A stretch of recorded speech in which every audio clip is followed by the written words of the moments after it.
Assalamualaikum. Hari ni saya buat gulai ekor lembu. Gulai ekor lembu. Gulai ekor lembu ni kita boleh buat macam-macam. Kita boleh buat masak asam. Kita boleh buat oster asam pedas. Kita boleh buat sup ekor. Kita boleh buat gulai. Jadi kita boleh buat kurma kan? Kurma dan ekor lembu. Sedap. Macam-macam kita boleh buat. Kita boleh buat rendang ekor lembu ataupun buat rendang daging. Lepas tu campur tulang, campur ekor lembu. Kalau rendang campur tiga-tiga bahagian tu memang sedap, memang power. Saya Syiha Azhara, Waalaikumsalam, Syiha Zul. Ni saya masak gulai ekor lembu. Gulai ekor lembu ni macam biasalah kita nak buat gulai kan. Tapi dalam bancuhan serbuk gulai tu, serbuk kari tu, saya masukkan, saya tambahkan lada putih, jintan manis, jintan putih dengan ketumbar supaya dia lebih power lagi kuah dia tu. Lepas tu bancuhlah rempah tu, macam-macam rempah tu, kemudian letak panaskan minyak, tumis bawang merah, bawang putih dengan halia. Bila dah wangi harum garing elok tu, kita masukkan rempah kita tadi tu. Bila rempah dah pecah minyak cantik apa semua tu, kita masukkan ekor lembu dulu. Biar ekor lembu tu keluarkan air dia, keluar ayak dia semua tu. Memang dah nampak kuah-kuah sikit-sikit tu. Lepas tu lepas tu saya masukkan asam garam dulu. Bukan. Saya masukkan garam, gula apa dulu kan. Kemudian bagi dia masak mendidih sikit. Tu saya tutup api, saya pindahkan ke dalam pressure cooker sebab ekor lembu ni dia susah nak lembut. Jadi bila dah masuk dalam pressure cooker tu, sampai dia dah lembut, kemudian kita pindahkan balik ke dalam periuk. Dalam periuk biasa. Kuah dia cantik kan. Ni saya masukkan santan. Saya masukkan santan setengah kotak. Sebab bagi cayak kan. Gulai ni saya tak masukkan gerisik sebab nak kuah dia cayak. Saya tak guna ubi kentang sebab nak kuah dia cayak. Jadi kalau kita masukkan ubi kentang memang dia akan memekatkan kuah. Kalau kita masukkan gerisik memang dia akan memekatkan kuah. Jadi ni saya tak masuk gerisik dengan satu lagi ubi kentang. Tapi sangat-sangat sedap. Gulai apa-apa pun kalau nak bagi sedap special sikit, kita tambahkan serbuk jintan manis, serbuk jintan putih, dan serbuk ketumbar, serbuk lada putih, serbuk lada hitam. Kita tambahkan 5 serbuk tu sikit-sikit. Tambah hujung camca ya. Bukan masukkan satu camca. Tambah hujung camca saja. Hujung camca tu bermakna sikit je lah.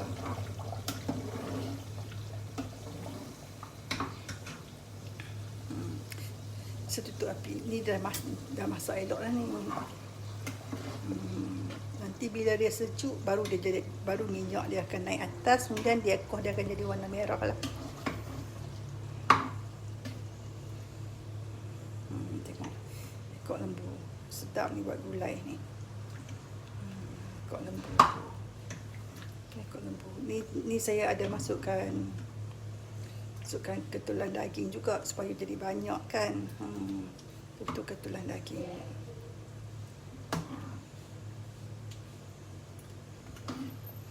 Ni ekor lembu lah. Ekor lembu dengan sikit ketulan daging.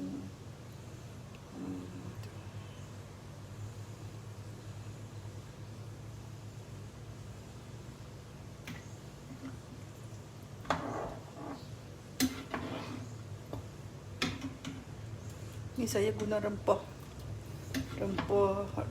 kari daging saja. Rempah yang jual kat kedai tu, rempah dan kari daging dan kari ayam adalah sama. Kari ikan saja yang berbeza.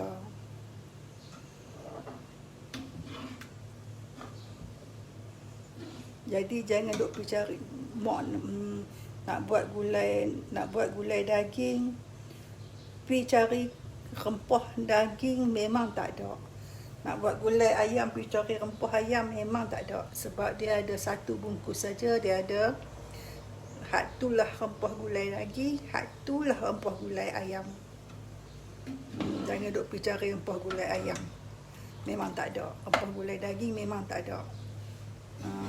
Dia guna satu rempah untuk dua-dua sekali, ayam dan daging. Ikan saja yang hak lain. Ikan saja yang berbeza.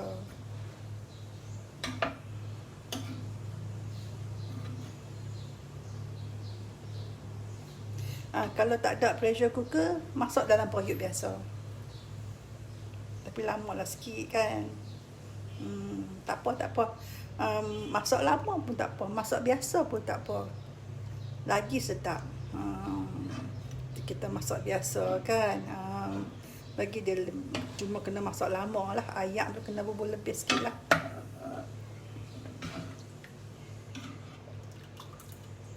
Kalau nak kuah cayak, jangan bubuh ubi kentang dengan risik no.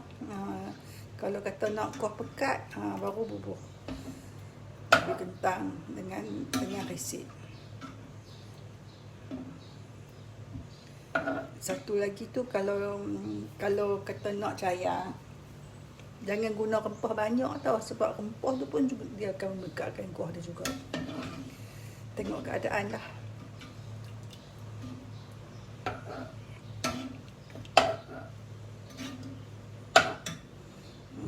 Tengok tu. Inilah gulai ekor lembu. Tu. Selalu kan kita buat sup ya kan. Hak ni buat gulai. Ekor nak buat macam-macam pun boleh, nak buat rendang pun boleh. Rendang ni, kalau rendang daging, saya rekomenkan dalam rendang daging tu masuk ekor sekali dengan tulang. Sekali dengan daging lah kan, nak buat rendang kan.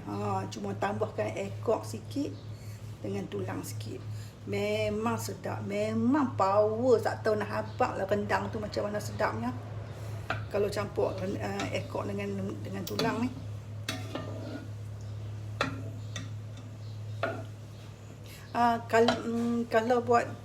Kalau buat gulai daging, gulai ekor ke gulai tulang ke gulai apalah, ke daging ke ayam ke, jangan guna daun kari pulai nah.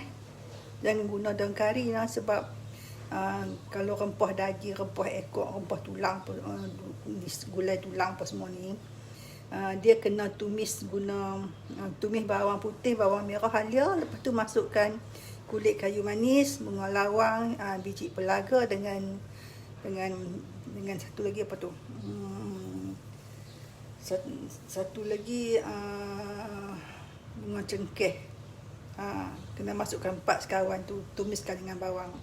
Daun kari tak payah, daun kari dia hanya untuk ikan saja.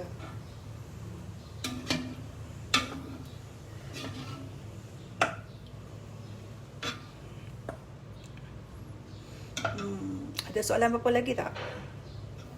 Nak tanya. Bila kita tumis rempah kari, dia kena guna minyak yang banyak no. Rempah kari tu lagi baik kalau kita tambahkan serbuk cili, sebab nak bagi kuah kari kita tu merah cantik. Kalau kata just kita masukkan rempah kari saja, kita tak tambah serbuk cili, rempah kari kita tu akan jadi pucat, akan jadi warna kuning lah kan. Dia akan jadi warna biasa lah, dia tak akan jadi warna merah cantik macam kedai mamak tu. Kedai mamak tu sebab dia masukkan serbuk cili.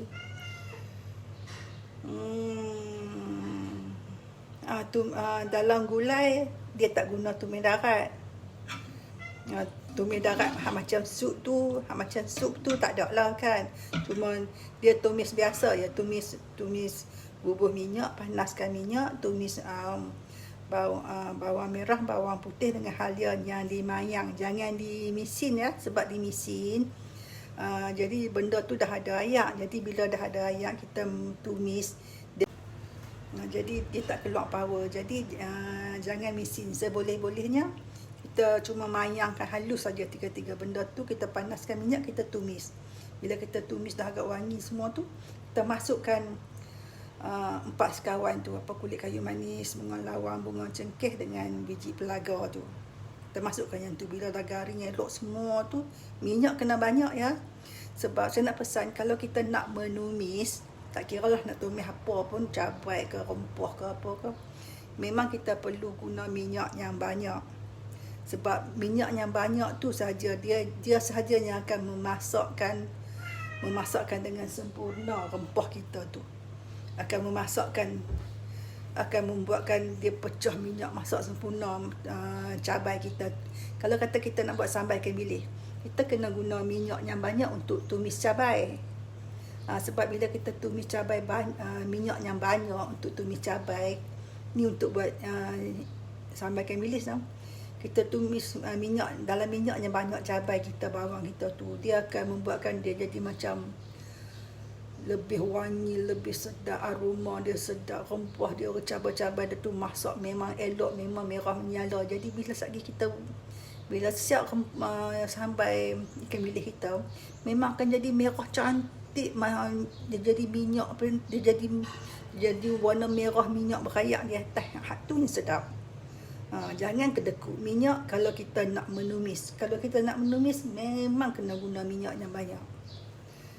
Minyak yang banyak tu bukan kata setengah botol kan. Kita kena lebihkan sikit. Macam kita nak goreng ikan tu. Kita ikutlah kuantiti banyak mana masakan yang kita nak buat tu kan. Tapi jangan guna minyak sikit, guna minyak banyak. Perkataan tumis darat tu dia hanya untuk kita buat sup. Tapi bila kita buat gulai, kita tak panggil tumis darat. Kita tumis biasa je.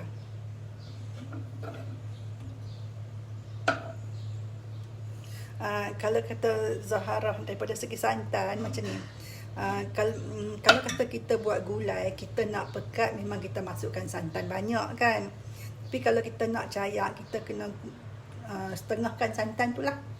Lagipun santan tu dia contoh lah. Kalau kata kita nak buat gulai kan, kita nak buat gulai mamak, gulai yang mamak nasi kandar kan, yang tu tak guna santan banyak nah. Dia pun masukkan santan juga, tapi tak banyak. Kalau kata tak mau guna santan terus, kena guna rempah banyak. Kalau kata guna rempah sikit, santan pun tak bubuh, memang tak jadi gulai mamak. Jadi santan tu ikut keadaan. Kalau kata tak mau guna santan terus, rempah kena banyak. Kalau kata rempah banyak tu tak apa. Kalau nak buh santan pun tak apa, tak mau buh santan pun tak apa, sebab rempah dah banyak.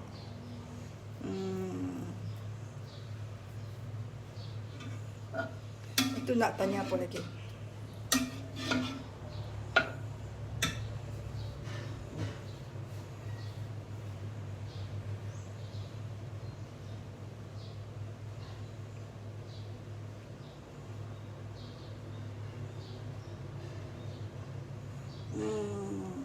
Macam tu lah.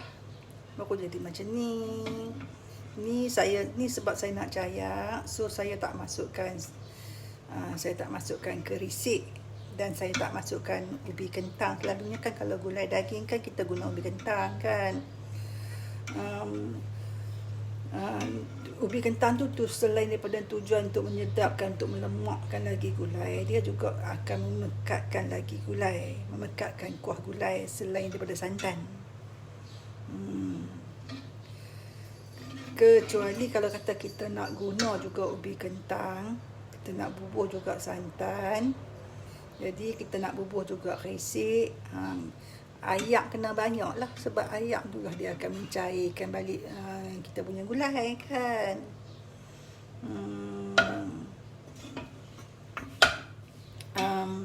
Kalau buat gulai daging, gulai ayam, tak perlu bubuh air asam jawa, tak perlu bubuh. Sebab macam mana keadaan sekalipun, tanpa asam jawa, tanpa air asam jawa, ayam asam jawa kita akan rasa masam, pelik lah, sebab ayam dengan daging ni sebenarnya dia tak perlukan air asam jawa. Yang perlukan air asam jawa ialah ikan, untuk buat gulai ikan.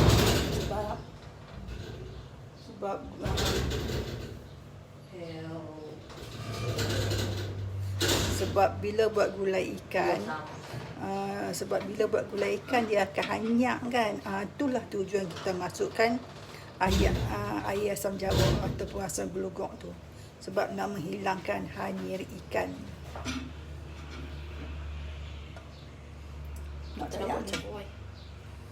Kalau nak cerai kena tambah ayam. Okey. Ni pun cerai dah ni. Dah cerai. Kalau orang Kedah cair ni kita panggil cayak ataupun cerai. Ni awak kuah cerai ingat ni, bermakna kuah tu cayak lah, kuah tu cair lah. Kalau cayak pun sama juga. Kalau cayak tu pun dia cair lah, tapi kalau cerai tu bermakna dia lebih daripada cayak. Cerai macam ayam. Cerai macam ayam tu bermakna langsung tak pekat lah. Ni cerai macam ayam ni pasal apa? Tu lah. Kalau cerai tu ayam lah. Kalau cayak tu cuma tak pekat dah lah kan. Tapi kalau cerai tu memang tak pekat langsung lah. Awak ni gulai ni cerai macam ayak ni. Memang tak pekat langsung lah. Kalau kata kita nak cayak, jangan masukkan ubi kentang atau kerisik. Kalau kata nak masuk ubi kentang dengan kerisik, memang kita kena masukkan ayak banyak lah, supaya jadi kuah banyak kan. Bila jadi kuah banyak, kita masukkan kerisik sikit, ubi kentang 2-3 biji. Okey, dia masih boleh cayak kan.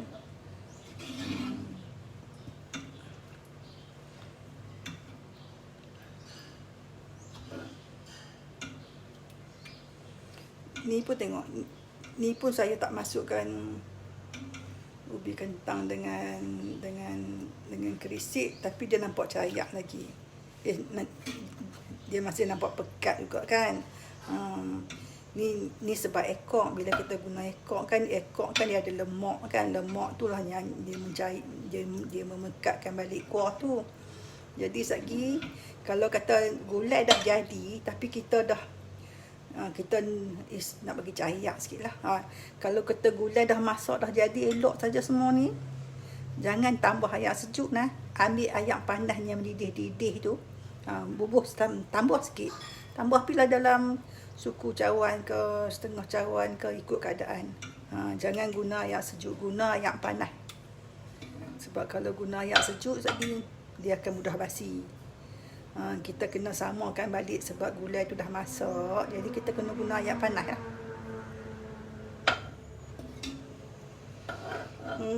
Puan Zahra, lagi saya akan bagi resepi dia. Puan Zahra nak buat ekor ke, nak buat apa?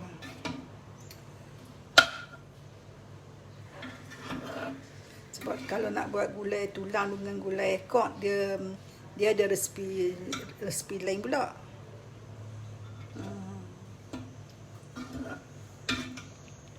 Ni kuah macam ni pun anak saya kata pekat lagi ni, sebab dia nak kuah cerai. Selagi kita buat, kita tambah air panas bagi cerai.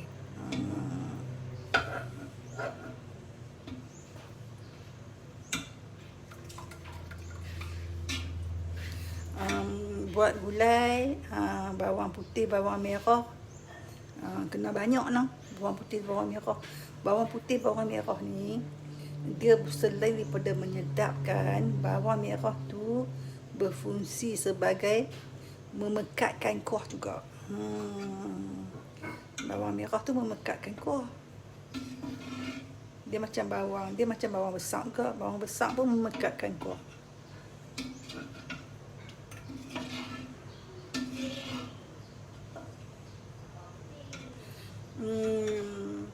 Cuba buat gulai mamak. Gulai mamak, depa campur masa depa tumis bawang apa semua tu, depa masukkan tomato dalam 5-6 biji, depa potong-potong cube kecil-kecil. Masa tumis bawang merah, bawang putih halia tu, depa bubuh sekali dengan tomato tadi. Biar tomato tu hancur dalam minyak tu. Perbezaan depa ialah guna tomato. Sebab tu gulai mamak kita rasa masam lain kan, sebab depa guna tomato. Okey, siapa-siapa yang ada soalan nanti boleh mesej kat sini, nanti saya jawab. Okey, terima kasih. Assalamualaikum.